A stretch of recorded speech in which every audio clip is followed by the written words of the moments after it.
Everyone has one or two secrets they'd rather keep hidden. I'm no exception.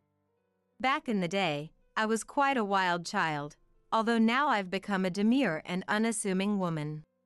Losing my parents at 15, I quickly went astray and joined a gang of troublemakers. I gathered some of the girls from the gang and formed a ladies' group. Thanks to being forced to learn wrestling by my dad since childhood, I was known locally for my overwhelming strength, surpassing even the boys. My life in that world came to an end after meeting a certain person. But living such a life, it seems you inevitably accumulate some lingering issues. My name is Nancy. Now 35, I live as an ordinary housewife, working at a local supermarket. With my light makeup and quiet demeanor, no one would guess that I once wore flashy makeup and rode around on motorcycles. Yes, I was a member of a delinquent group and the leader of a ladies' gang. But then, I met my husband, Joshua, and everything changed. It all started 10 years ago, during a clash with a rival gang, when Joshua unexpectedly intervened. That gang used to start fights at every gathering. One day, a particularly fierce brawl broke out. Joshua joined in to save his brother, a member of the rival gang. As members of both groups were falling, Joshua and I were the last ones standing. I remember Joshua laughing at his mistake, realizing his brother wasn't even there. His dignified appearance somehow struck me, and I found myself speaking to him. "Hey, you're pretty cool." "Me? Really? Looking like this? You must have some strange tastes. Were you calling out for someone named Noah? Did you find him?"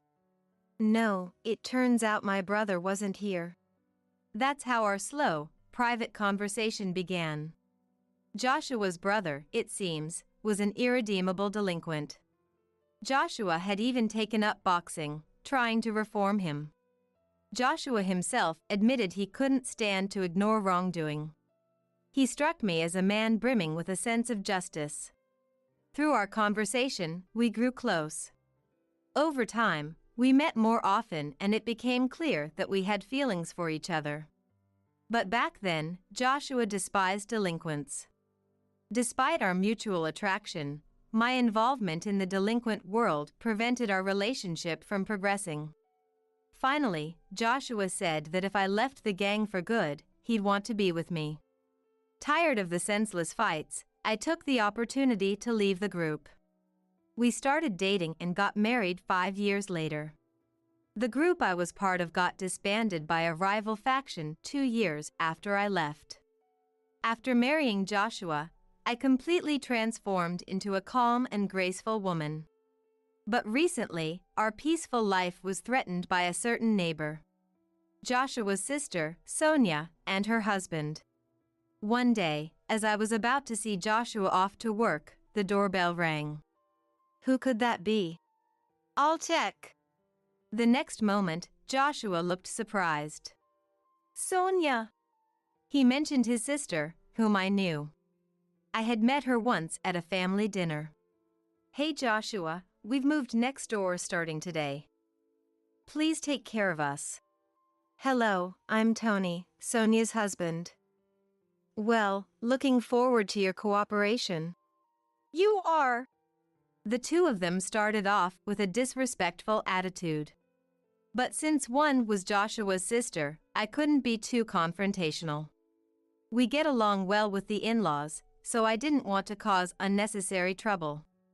And it turns out, Tony was the person who lured Joshua's brother, Noah, into the delinquent world. They both went to the same high school and were a year junior to Joshua. Joshua turned 34 this year, so they must be 33. Sonia, 3 years younger than Joshua, should be 31. Joshua, too bad about your brother, huh? Tony, I don't care about Noah anymore. Even you. Joshua was visibly angry. His brother had passed away due to a fight. Joshua's brother and sister apparently never got along well.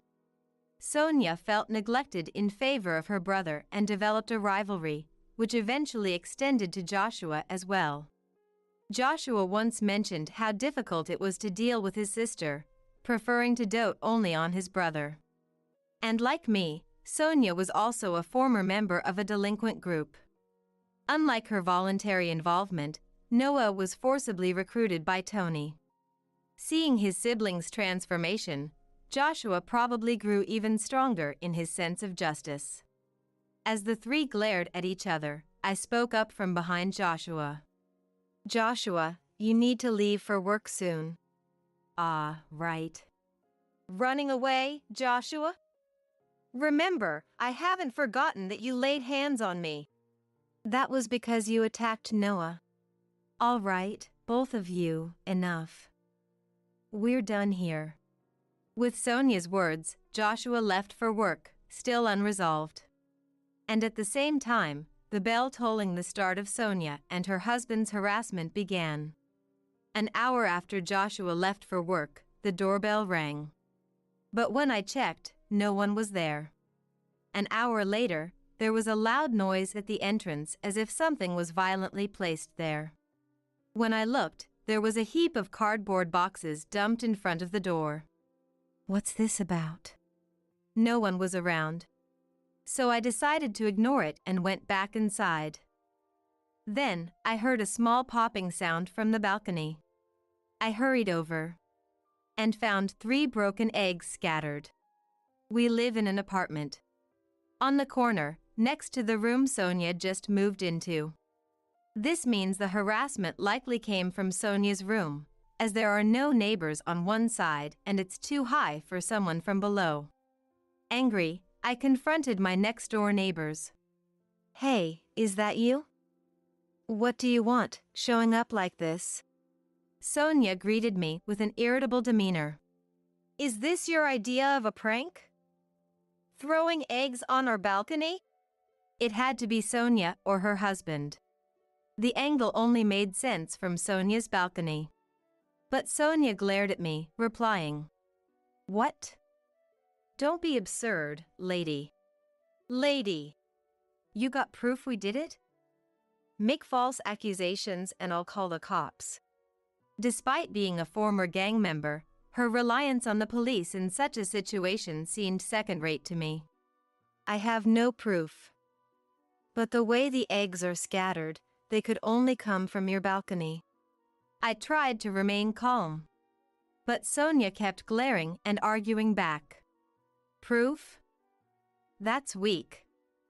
Hey Tony, the lady next door is complaining." Hearing this, Tony joined in. Hey. Just because you're Joshua's wife doesn't mean you'll get any special treatment." If Sonia was second-rate, Tony's words were no better. He might think he's intimidating, but to me, it's not frightening at all. I could feel my old self stirring. But I didn't want to revert to my past. So, I played the role of a meek, unassuming woman and said quietly, "Please, don't raise your voice." Inwardly, I wanted to deliver a roundhouse kick right then and there, to snap that foolish neck. But having reformed after meeting Joshua, I didn't want to throw away all my efforts for something like this. Seeing my reaction, they both burst into laughter in front of me. "Haha, so you're Joshua's wife? I thought you'd be something special, but you're just a dull woman." Weak. Tony was giving you too much credit. At the family dinner, you seemed like a real introvert. "Ah, a kick alone won't suffice. I might need to dislocate a joint or two." Trying to control my rising anger, I was told, "Go on, leave." And the door was closed on me. I stood there, staring at the closed door. I pondered telling Joshua, but knew that even if he spoke to Sonia, they'd just feign ignorance. It would only result in more harassment and frustration for me. So, I decided against it. The next day, and the day following, the harassment from Sonia and her husband continued. It always began after Joshua left for work. "Who dumped this garbage at our doorstep?" It must be those two. As I was about to leave for work at the supermarket, the door got stuck halfway, blocked by a bag of garbage. I reluctantly took it to the disposal area and then headed to work. 5 hours later, I returned home to find, "This is unbelievable!" There was a cardboard box in front of the door, arranged like a table. On either side of the box, lit candles were placed, and in the center, a vase with flowers was set. On the door above, a photo of me, taken who knows when, was stuck.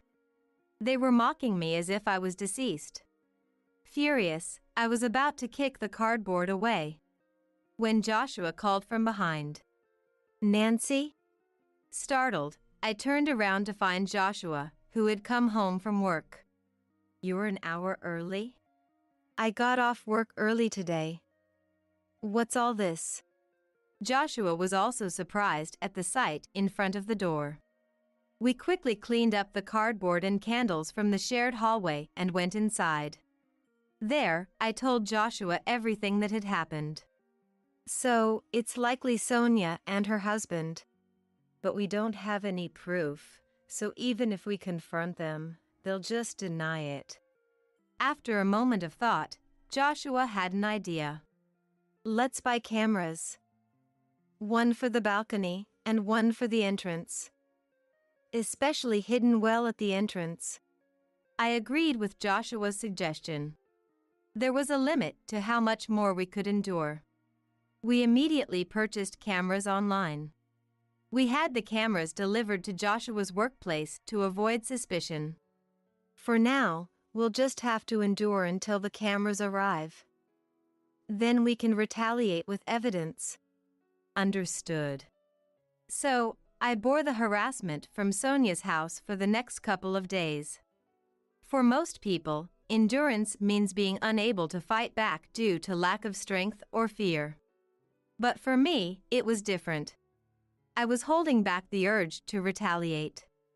In a world where using force was permissible, I would have already pulverized those two. Having the ability but not being able to use it was incredibly frustrating. 3 days later, Joshua came home with the cameras. "Any trouble since?" "The usual. Today, they even threw a fish head onto the balcony." "Let's set up the cameras right away. Put one behind the air conditioning unit on the balcony, aiming at Sonia's balcony. We'll hide another near the fire extinguisher by the entrance." The day after installing the cameras, Sonia's antics started again as Joshua left for work. I monitored everything through a recording app. Sure enough, the two of them started their antics. I silently observed and left for work when it was time. 2 hours into my shift at the supermarket, Sonia lined up at my register. Well, if it isn't my sister-in-law. I silently scanned the items. It was clear from Sonia's tone she knew it was me. Her demeanor dripping with condescension. "Aren't you a bit cold for a cashier? Shouldn't you be more hospitable? Come on, give me a discount on this." Other customers were lined up behind Sonia, watching our interaction with concerned expressions. "Hey, I'm not a scarecrow, you know." A middle-aged man in line spoke up to Sonia. "Hey, can't you see she's uncomfortable?" Sonia whirled around, glaring fiercely. "Shut up! It's none of your business." The man seemed completely deflated by Sonia, who suddenly yelled at him. The man shrank back and left the line. I then addressed Sonia for the first time. "Ma'am, if you continue to behave inappropriately, I'll have to call security." I spoke in a calm but icy tone. Perhaps mindful of the others watching, Sonia retorted, "Geez, it's just a joke." "Ah, so disappointing," and left the store, abandoning her items halfway through the transaction. The other customers stared in astonishment. My anger was just about to boil over. When I returned home after work, there was a notice on the door. The note on the door read, "Useless cashier." That's it. I can't take it anymore. I ripped off the note in frustration and waited anxiously for Joshua to return. After Joshua got home, we reviewed the footage from the cameras. It clearly recorded Sonia and her husband's misdeeds. Now we can fight back.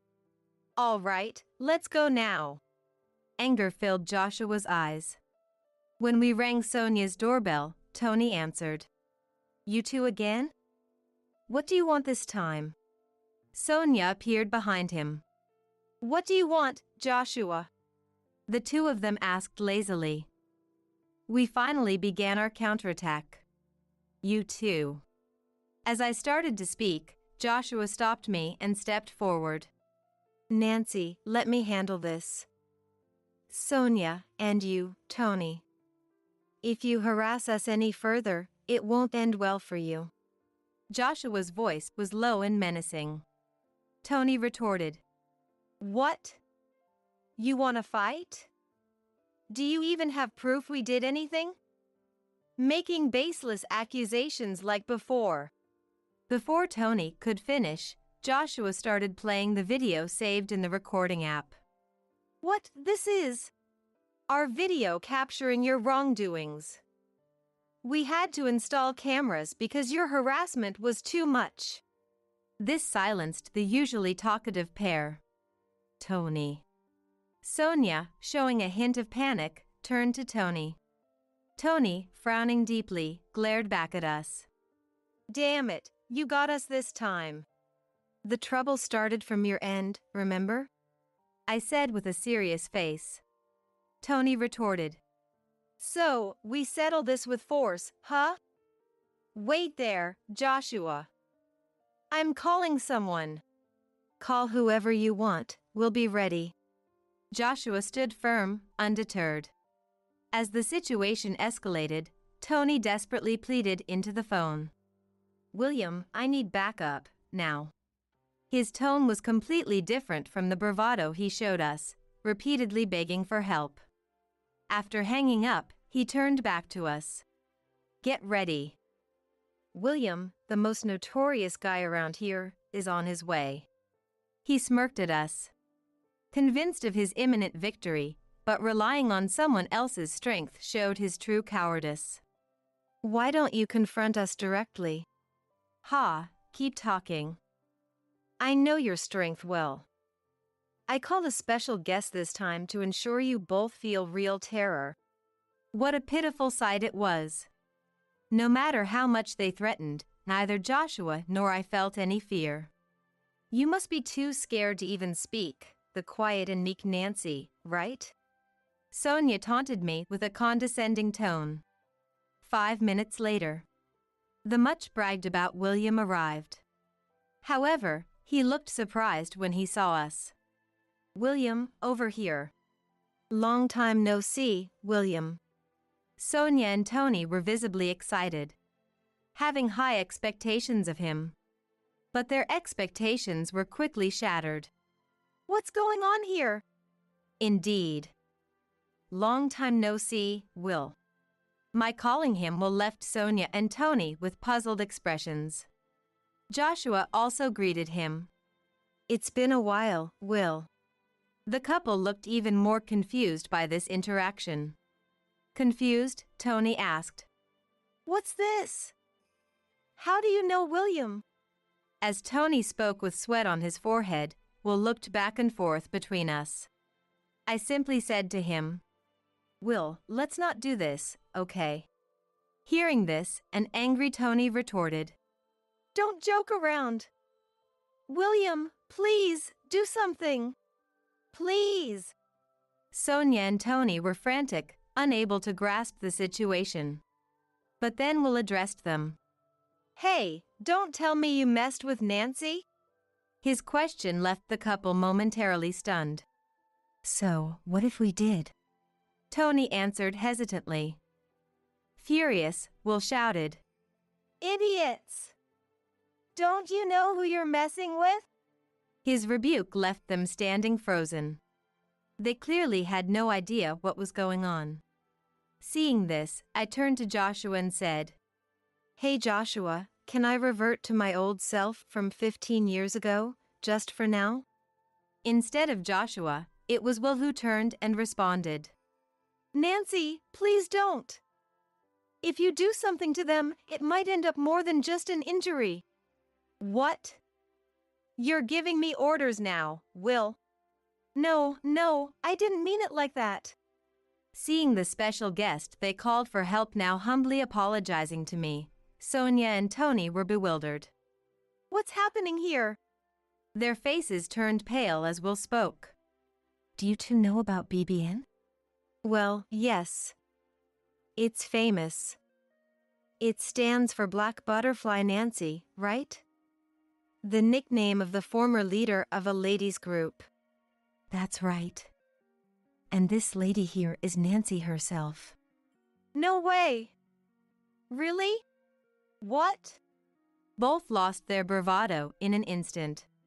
Continuing, Will said, "Back then, I led another delinquent group.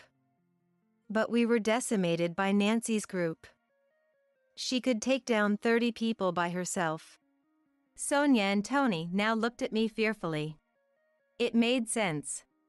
They'd been harassing someone who they thought was inferior, only to find out she was the leader of a ladies' group they themselves had once belonged to.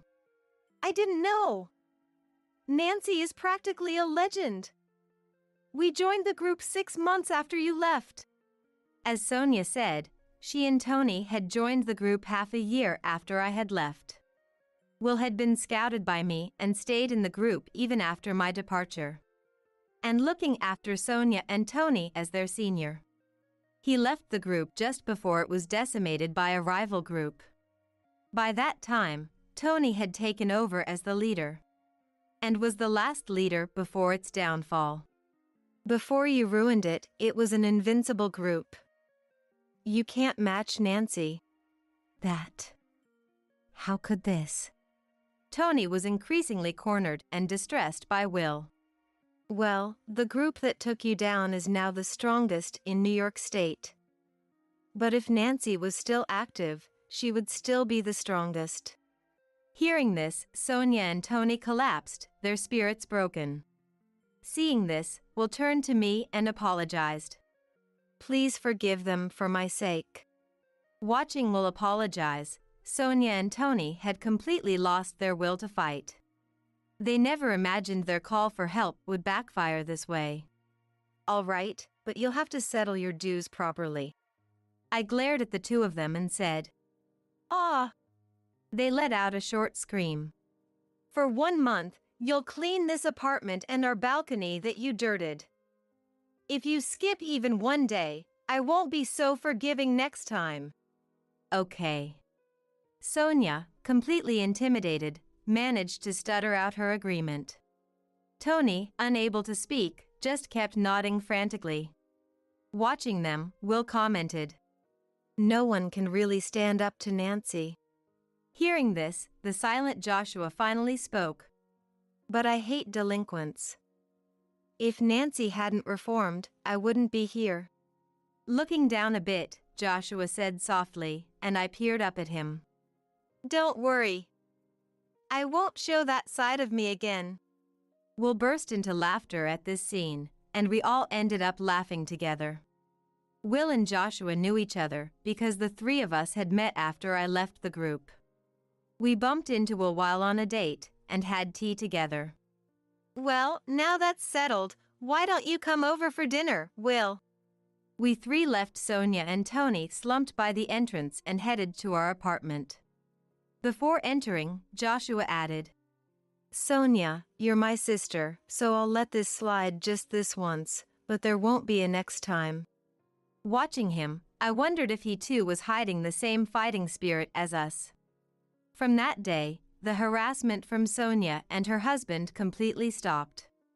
As promised, they continued cleaning our balcony and the common areas of the apartment. Though just delinquents doing chores, other residents sometimes looked at them curiously, but that soon stopped. After a month, Sonia and her husband left the apartment without a word. Even Joshua, their blood relative, didn't know where they went. They probably left, feeling awkward about staying in the same place. We had no reason to get involved further and thought they finally made a wise decision. Finally, we had our peaceful life back. Though neighborhood troubles are common, I never thought I'd be directly involved. At least it was resolved amicably. I have a past I'd rather keep hidden. Joshua has kept it secret all this time. I'm not ashamed of all my past, but I have reflected on my mistakes. I just want to cherish my life with Joshua now. And I hope to live without ever showing my true nature to anyone again. That's all I'm thinking about now. My health's been declining recently. To support my mother-in-law with her health issues, our family decided to temporarily live in her house. And so began our days of being constantly bossed around by my mother-in-law and brother-in-law. Then, one day, as my husband was driving, a call came in from my mother-in-law on his cell phone. Because of the poor signal, we put the call on speaker mode. Is she still alive? Stubborn, isn't she? If I wasn't there, she might have been seriously dead. Unaware that they were on a call, the two began their alarming conversation. And just like that, their sinister plan crumbled. Next, they were to receive social penalties for their outrageous actions. My name is Wendy. I live happily with my husband Tony and our beloved daughter Vicky. Our daughter has recently started kindergarten and she seems to be having a great time every day. Seeing her like this brings a smile to my face each day. Then, one day, my husband got a call from my mother-in-law, Barbara. My health's been declining recently, she said in a weak voice.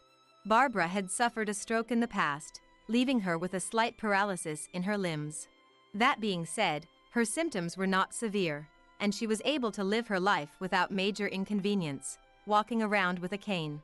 According to her, the after effects of the stroke seemed to be causing her pain. It's hard to live like this. I'm not getting any younger, and if something were to happen, I might not be as lucky as your father was. Barbara continued nervously. What about we all live at your place until your health stabilizes? Catching me off guard. What about your brother, Matt? As far as I knew, Matt, Tony's brother, was living with my mother-in-law. But according to her, Matt was busy job hunting and she didn't feel secure with him alone. I was torn. To be honest, I didn't get along well with Barbara. She always had a lot to say and I had experienced her being rather harsh towards me in the past. But it wasn't just me who had issues with my mother-in-law. My husband, Tony, didn't exactly have the best relationship with his mother either. Apparently, she had always favored Matt, the eldest son, while Tony was treated as if he were an afterthought. When I broached the topic, Tony replied with a troubled look. That's true, but still, I am her son. Indeed, this seemed like a sentiment typical of Tony, a man of strong responsibility. Out of respect for my husband, I agreed to the temporary move to my in-laws' house. Moving homes is a big deal. Fortunately, our home and the in-laws' home aren't too far apart. Our daughter, Vicky, probably won't even need to change her kindergarten. Also, Vicky herself seemed fairly excited about the idea. So, I convinced myself, thinking, it's just until Barbara's health improves. With that, we started our life at my in-laws' house. But my burden turned out to be more than I had expected. First off, the house itself is pretty old, and its size means housework is quite a struggle. The time required for cleaning is off the charts. What's more, the volume of cooking and laundry has nearly doubled. I was under the impression that I'd just be helping my mother-in-law, but in reality, most of the housework fell on my shoulders. And while I was working hard, my mother-in-law was. Vicky, darling, it's such a lovely day, why don't we go shopping together? I want to come. And off she'd go, enthusiastically spending time with her granddaughter. And then, you see, that painting of Matt's won a gold medal. Oh, really? That's interesting. Hey! Are you really listening? This is the amazing part. She'd ramble on endlessly about trivial past achievements of her favorite son, all while munching on snacks. To be honest, it was seriously annoying. She seems to be in great shape. How is she in poor health? I eyed my mother-in-law with suspicion. Suddenly, she started coughing as if she was startled. Am I imagining the insincerity here? Well, let's end my rant about my mother-in-law here. Next is about my brother-in-law. He was also a significant pain in the neck. Contrary to the stories I'd heard, Matt turned out to be a jobless singleton almost entirely dependent on his parents. And his thoughts and actions were so childish, it was hard to believe he was a man in his 40s. Wendy, I'm hungry. Where's my lunch? Wendy, why didn't you wake me up? I missed my favorite show. I found myself catering to him as well. Even Vicky, my daughter, helps out around the house. He seemed to think he was entitled to having others look after him. I'm not your wife nor your mother. I screamed inside my head. The fact that he called me Wendy darling was also creepy. Moreover, there was something unnerving about the way he looked at me. So, I was leading a tough life, both physically and emotionally, due to these two people, but one night, several relatives had gathered for a drinking party at our home. I went upstairs to fetch a fan to improve the ventilation in the living room. The fan should be around here somewhere. Wendy. When I turned around, my brother-in-law was standing behind me out of nowhere. Then, with a smirk on his face, he said something unbelievable. Why don't you ditch boring Tony and start over with me? I couldn't believe my ears. But it seemed I had heard him right. He was ogling me with a lascivious grin on his face. He might have been emboldened by alcohol, but his remark was disgustingly crude to the extreme. Brother-in-law, you're clearly too drunk. That's not funny, even as a joke. Huh? Are you sure you want to reject me? I might spill your secret to Tony, you know? What? I don't know what you're talking about. I'm busy, so I'll leave now. With that, I tried to ignore him and head downstairs. But he forcefully grabbed my arm out of the blue. Come on, I'm way better than Tony. Stop it, just stop it. Startled, I jerked my arm away from my brother-in-law. Unexpectedly, Matt lost his footing due to my sudden resistance. He tumbled down the stairs, ultimately hitting the back of his head against the wall with a groan. Hearing the commotion, Tony and other relatives rushed over. Hey, what's going on here? Oh, Matt just slipped. Oh my! Look at that bump on his head. While his mother fretted over him, shaking him violently. Other family members managed to calm her down and took Matt to another room for first aid. Amid all the confusion, my quarrel with Matt was forgotten. I contemplated whether to tell Tony about Matt's advances but decided to stay silent for now, not wanting to cause unnecessary worry.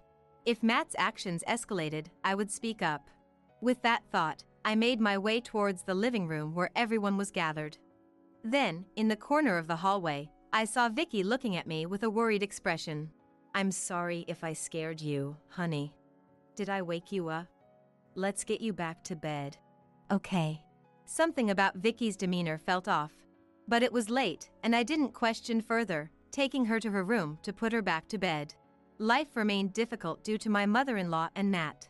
Every day, I was forced to entertain my mother-in-law's uninteresting chatter and attend to my immature brother-in-law's needs. I felt like running away. However, Matt hadn't made any more advances since that incident. It seemed he had learned his lesson after my strong rebuff. With that, I felt a bit relieved and carried on with my life at my in-laws. But then, on a particular day, another unexpected incident befell me. I was having lunch with my mother-in-law as usual, when I suddenly felt dizzy after eating some tomato soup. Next, I was hit with intense nausea and difficulty breathing. I recognized this sensation. Yes, it was an anaphylactic shock, an allergic reaction. I have a severe allergy to peanuts, and if I consume even a single one, I can have breathing difficulties. Luckily, my brother-in-law was at home so we could quickly call an ambulance. Seeing me in distress, he rushed to pull out his smartphone, his fingers seeming to falter. It looked like he had become too flustered to remember the number. When I managed to gasp out 911, he finally started pressing the buttons on his phone. Despite some fumbling, he managed to call an ambulance, and I was rushed to the hospital where my life was saved. Lying in the hospital bed, I thanked my brother-in-law. Thank you, brother. Oh, thank you so much. You saved Wendy's life. Tony cried, tears in his eyes as he grasped his brother's hand. Taken aback, my brother-in-law replied, a bit bashfully. Well, I just did what any person would do. Although I was annoyed to admit it, even such a despicable person can be useful at times. I had to admit, I saw him in a slightly different light after that. But as much as I felt gratitude towards my brother-in-law, something else was bothering me. Why had I had an allergic reaction? Afterward, I stayed in the hospital for observation for 1 day. The next day, I was discharged without any complications and got into the car that Tony was driving to return to my in-laws' house. In the car, my daughter Vicky asked with concern, "Are you okay, Mom?" "Yes, I'm fine now. I'm sorry for worrying you. I thought my heart was going to stop when I heard you had been taken to the hospital." I was careful with the ingredients, though. I tilted my head and said. Just then, Tony's phone rang. "Oh, it's Mom." Because he was driving, he quickly switched to speakerphone. However, it seemed like there was a problem with the connection, and we couldn't hear what she was saying clearly. "Hello? That's strange." After a few seconds, we finally entered a stable call mode, but it seemed my mother-in-law hadn't noticed. She spoke to my brother-in-law Matt with a troubled voice. "It seems like the call got cut off. Can't Tony even answer the phone properly? He's really useless." Their conversation made our faces pale. "And she's still alive? She's really stubborn, isn't she?" "Mom, you shouldn't say things like that. If I hadn't been there, she might have really died." "Doesn't matter. It's just karma for hurting my precious Matt." "Well, I did think it served her right." "So, what are we going to do about Wendy?" "Yeah, I'll try to win her over again. I think I can make it work this time. I mean, she probably fell for me again after this incident. After all, I'm her lifesaver, aren't I?" Unaware that they were being heard, they continued their alarming conversation. Meanwhile, Tony and I were left speechless, exchanging glances. Later, we arrived at my in-laws' house later than scheduled. "You sure took your time. Tony, you should have answered the phone. I wanted you to get something on your way back." They greeted us as if nothing had happened. On the other hand, Tony and I had stern looks on our faces. "Well, we had to stop by the police station." "Police station? Did you lose something?" "Vicky, your dad and I need to have a serious talk. Can you go to your room for a bit?" "Sure." As our daughter headed for her room, I thrust Tony's phone towards my in-laws. Then, I replayed their conversation that had been recorded. As a matter of fact, I had quickly set Tony's phone to record mode at that time. Upon hearing this, my in-laws' faces turned pale with shock. "What? How did you?" I continued, glaring at the two who wore guilty expressions. "What in the world is going on here?" "Well, that was just a joke. Sort of a small payback for you rejecting Matt." "Stop it, Mom. Don't mention." The brother-in-law stammers, trying to stop his mother from digging herself deeper. But it was already too late. "What? She rejected Matt. What is this about?" As I explained to my husband, his normally gentle face transformed into something monstrous. Then, he furiously started questioning his mother and brother. Before his onslaught, they confessed everything. It turned out that my mother-in-law was attempting to set me up with Matt. Worse still, the brother-in-law seemed to be on board with the plan. So, she had feigned illness to lure me to their house. The idea of trying to turn her daughter-in-law into her son's fiancé was so outlandish, I was chilled to my bones. The reason for this bizarre plan? They felt sorry for Matt, being single despite being the older brother. Their lack of empathy was so astounding, I could hardly believe they were human. Needless to say, their selfish scheme didn't pan out. And Matt ended up tumbling down the stairs in a pitiful fashion. As I remembered the events, I shuddered. At the same time, something my brother-in-law had said stuck in my mind. "What secret about me were you using as a threat?" With a side glance at my husband, he grudgingly replied, "It was about that $50,000 you're hiding." It appeared he was after my personal wealth as well. But he was way off the mark. He and my mother-in-law assumed that I was secretly earning money through stock trading or foreign exchange, but in reality, the money was from my hobby of writing, which I'd been doing for some time. In other words, it was a savings account approved by my husband, not some hidden wealth. He's always told me, that money is something you earned with your own hard work, Wendy. You can use it whenever you think it's necessary. Apparently, my brother-in-law had seen my bank book by chance when he visited our house and told his mother about it. "Why not make her your wife then?" she had suggested. Indeed, it's quite a horror story. Anyway, the plot between the two of them was quickly thwarted. As for my mother-in-law, it seems she was in revenge mode because I not only rejected Matt's advances but also caused him to get injured. So, she conspired with Matt to mix peanut powder into my lunch. She probably thought that they could retrieve the $50,000 later. But, seeing me suffering more than he expected, Matt became frightened and hurriedly called an ambulance. By the way, it seems my mother-in-law had been trying to get the passcode for the bank account from Vicky all this time. Of course, there was no way my daughter would know the number, so it was a wasted effort, but she seemed to be filling my daughter's head with nonsense like, "Mommy is doing something wrong to make money. Grandma will take care of it. Oh, don't tell Mommy about this. If you do, she might get arrested by the police." That day, the mystery of my daughter's strange behavior towards me was finally solved. What were you thinking, scaring your own grandchild like that? Aren't you ashamed of trying to steal your younger brother's wife? I always thought you were a fool, but I never expected this. As Tony voiced his anger and disbelief, his fists trembling, Matt, perhaps feeling his pride hurt, retorted, "Hey, don't get cheeky just because you're my younger brother. I'm way more handsome than you. If I had met Wendy before you did, she would have definitely married me." This further fueled Tony's anger. But there was someone even angrier than my husband. Yes, that was me. You've got to be kidding. Tony is a decent human being unlike you. There's no way I would marry a deluded jerk like you, even if hell freezes over. You middle-aged narcissist. Grow up and stop adding darling to my name. Before I knew it, I was shouting every insult I could think of. Matt seemed to shrink under my intense glare and harsh words. Regaining my composure, I cleared my throat and told them in a calm voice, "Anyway, your actions have crossed a line. I almost died, so I will be filing a criminal complaint for assault. Please pay the damages. I consulted at the local police station earlier. They advised me to discuss this with you first since we are family, but I have no intention of doing that now." No way. You're going to sue us." Faced with our wrath, the two of them were pale as a ghost, prostrating themselves on the ground.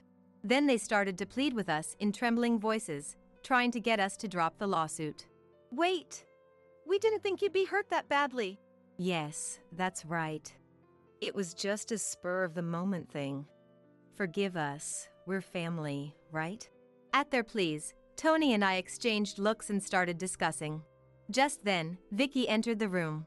Perhaps she was bothered by the commotion. Suddenly, my mother-in-law said with a forced smile, "Come on, Vicky, I'm a little busy right now. Let's go back to your room."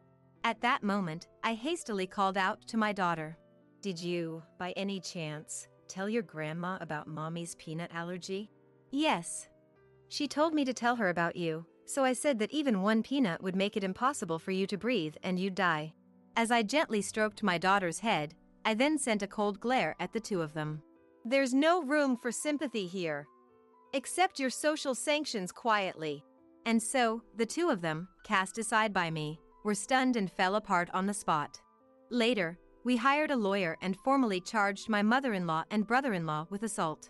Because it was a family dispute, they didn't end up in prison, but they had to pay about $13,000 for my medical expenses, compensation, and the like. Naturally, neither of them had any savings to cover this, having led such a dissolute life. In the end, they reluctantly sold their family home for cash and made the payment. And as for the two of them now without a home. Sigh, it's going to be a little cramped in that house if all 5 of us are going to live there. Tony, when are we going to do the extension and remodeling? Unbelievably, they seemed fully prepared to live in our house. These people are truly hopeless. Of course, such a ridiculous proposal wouldn't stand a chance. What kind of nonsense are you spouting? Talk in your sleep when you're asleep. It was probably an explosion of pent-up frustration. The two of them, vehemently rejected by us, hastily left the scene. We heard that they later rented a room in a rundown apartment. They are said to be living a tough life, surviving on the wages my brother-in-law earns from his part-time job. On the other hand, we had returned to our own home for the first time in half a year. Ah, such a peaceful atmosphere. I breathed a sigh of relief. I'm sorry. It's my fault for deciding to live together. I should have thought more about it. Don't worry about it. It's your seriousness that I like, that's why I married you. Yes, my husband Tony often gets the short end of the stick due to his serious nature. But that's why, no, precisely because of that, I respect him. I continued speaking to my dejected husband. You looked brave and cool when you punched Matt. Violence isn't good, though. Hearing that, my husband chuckled sheepishly. Then, as he was holding our daughter, he said, That's right. How about we all go out for some fun next week? Vicky, where do you want to go? The zoo. Watching my daughter laugh with excitement, I savored the happiness. And I made a vow to continue saving that money for my daughter's future. I promise.